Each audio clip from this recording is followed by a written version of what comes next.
Naoya Inoue. Au Japon, il y a les hommes et il y a les monstres. Et Inoue fait bien partie de la seconde catégorie. C'est dans la préfecture de Kanagawa, sous la tutelle de son père et avec son petit frère comme partenaire d'entraînement, que Inoue développe ses compétences de puncher. Après une ascension rapide sur la scène japonaise, le Pacifique était devenu trop petit pour lui. Il était temps de faire une entrée brutale sur la scène mondiale.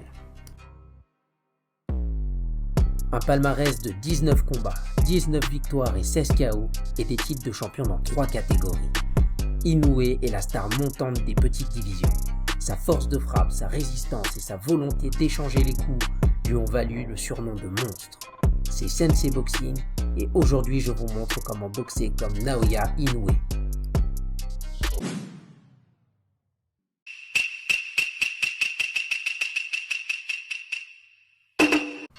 La boxe, à une certaine époque où les gants protégeaient moins, était plus concentrée sur les coups au corps.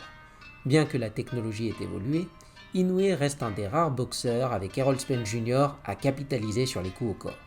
En mettant l'accent sur la répétition aux pattes d'ours, Inoue a développé un arsenal de coups dont le plus puissant est le coup au foie. Le coup au foie est une des armes les plus efficaces pour les boxeurs orthodoxes. Avec une bonne préparation d'attaque, il est relativement facile à placer.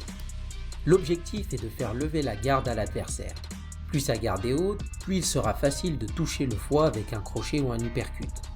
Pour effectuer cette manœuvre, Inoue reste dans des enchaînements classiques, tels que doublé du jab, direct du bras arrière, ou 1-2 avec une droite qui a un angle descendant, suivi d'un coup au foie.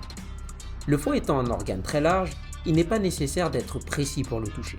En revanche, le travail au sac est indispensable pour développer un coup au foie puissant, et le travail de patte d'ours est nécessaire pour le rendre précis. Le coup au foie d'Inoue possède indéniablement ces deux qualités. Ironiquement, Inoue accepte aussi de recevoir des coups au foie, jouant sur sa solidité pour rester à courte distance et répondre avec les siens. Si on l'appelle le monstre, c'est que durant sa carrière amateur, il n'a jamais été blessé ou sonné dans un combat. Il cherche toujours à stopper son adversaire. C'est cette volonté d'échanger des coups et de voir qui cédera en premier qui le rend redoutable.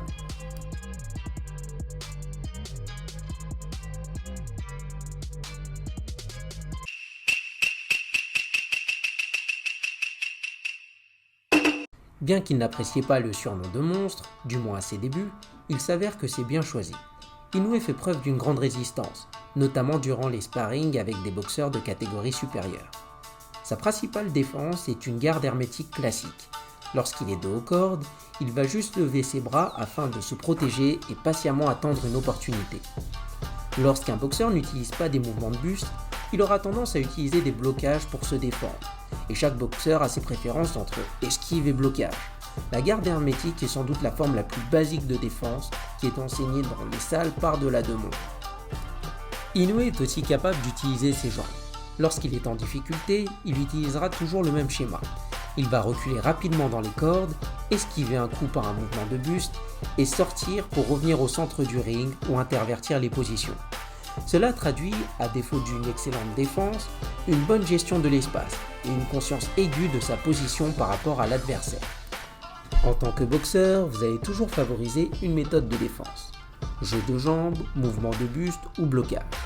Mais il est important de savoir en maîtriser plusieurs afin d'avoir des solutions à des scénarios variés. Il est intéressant de constater qu'Inoue utilise les bases des 3 moyens de défense. Cela montre que les bases peuvent être utilisées à tout niveau.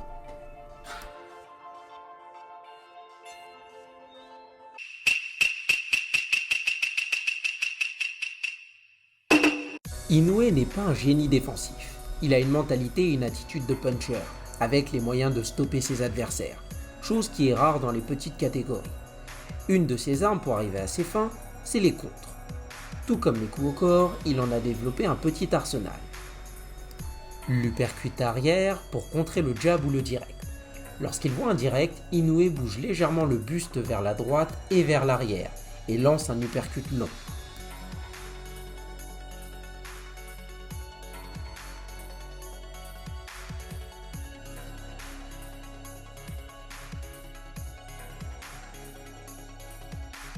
Afin de rester imprévisible, il est aussi capable de contrer avec son direct du droit, sur le même principe. Il va néanmoins plus souvent se concentrer sur le jab de son adversaire plutôt que sur son direct. Enfin, Inoue peut aussi utiliser son bras gauche et notamment son crochet pour contrer ses adversaires. Pour cela, Inoue va se pencher légèrement vers l'arrière afin de créer un espace. L'adversaire se retrouvera en surextension et déséquilibré vers l'avant. Il peut alors envoyer son crochet sans difficulté. A noter que le poids du corps lorsqu'on envoie un crochet du bras avant est sur la jambe arrière. Inoue ne fait qu'exagérer un mouvement académique afin de rendre son contre plus efficace. C'est une technique assez similaire au check hook, mais cette fois-ci, le boxeur ne se désaxe pas.